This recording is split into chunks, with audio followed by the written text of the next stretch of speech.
I want to talk about the connection between the timing of the ceasefire, the end of the genocide in Gaza, and the timing of Trump taking office and the TikTok ban, and what these things mean. I'm not saying that I wish the ceasefire wouldn't happen or that things would get worse in Gaza to show who was really the bad guy all along, Trump, that Trump is going to make things worse for people of Gaza. I'm glad things will improve for the people of Gaza. I am saying that the timing of it is such that Biden couldn't get credit for it. We couldn't win an election by ending the genocide that they traded for they traded their landslide away for. We would have had a landslide victory if they'd stopped this war. That was the main factor that lost the election for us, and just the main thing we've been doing wrong as a country lately, supporting this terrible genocide. But they didn't do that, and now that they're finally doing it, hopefully, they didn't do it in a way that would have given Biden credit for it or helped Kamala win or in any way preserve our democracy. In fact, you could look at it as they made sure not to do it. They made sure to keep the genocide going in order to hand the election over to Trump. That would be one of the worst things to see, but you can see it working that way. You can see how Trump and Putin and Netanyahu all work together because they're all this part of this right-wing network, global network of evil right-wing tyrants, and they worked together to help each other, and they helped each other. They got what they wanted out of it. They all three of them won in this, at the expense of all the innocent people, and that's what tyrants do.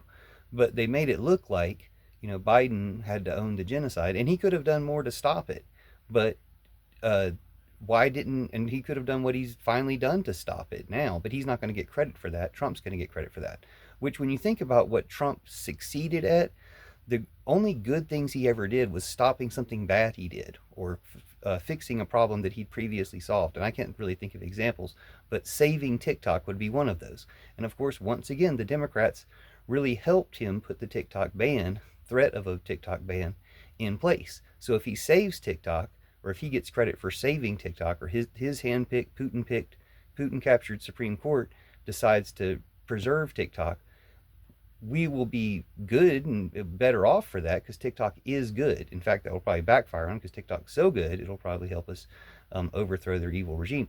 But he shouldn't get credit for that because he's the one that put the threat on TikTok in the first place, or that pulled the conversation that way. And we should give the Democrats their due blame for allowing that to happen, for buying into it, or for being part of it. And that's the connection I want to talk about. Is were the Democrats just ineffective once again, really bad at winning elections, stopping genocides, and preserving free speech, standing up to racism, and uh, just not going along with the TikTok ban? Or was it all part of their plan to begin with? Are they part of the same evil thing? And I think you can look at it real closely and see, hey, if they've just been making the hostage situation and genocide longer, if they've been making the threat to TikTok and free speech more real and freedom of religion, because TikTok is my religion, Oz is my religion. TikTok is a major character in Oz, and in the book TikTok of Oz, you can see that they prophesy a lot of stuff in the Oz books, and one of them is that the bad guys will throw TikTok down a well. In America, that will be we'll lose access to TikTok, but it's only for a period of time, and then we get it back. Just like we might need to overthrow our evil regime to get TikTok back, but it'll be worth it. And so that's why banning TikTok could backfire on them even more than letting Trump get credit for being for preserving it. But I put all my stuff on YouTube as well, so hopefully I'll see you back on TikTok because it's a much better platform. It's not promoting hate speech like all the other platforms we have does. It actually allows us to connect with people we appreciate and enjoy and actually spread information. So thank you so much, TikTok. I love you. And thank you, TikTok, my old friend from 1914 and before, and thank you, Oz, all the fairyland, Ozma and Glinda, for getting the truth out there eventually. Thank you, all the people who are going to react to this or be able to do something with this. If not now, in the future, if not in America, somewhere else, that we can actually stop these evil regimes and see the extent to which they're connected or helping each other out, by how they're ending up trying to play us and not being played that way. So thanks. Let's win. Let's save TikTok. Let's not give Trump any credit for it. Let's give him and all the evil right-wing tyrants all the blame, except save some for centrists who help them out, such as Biden, if they were never trying to help us save people or save free speech or our country in the first place.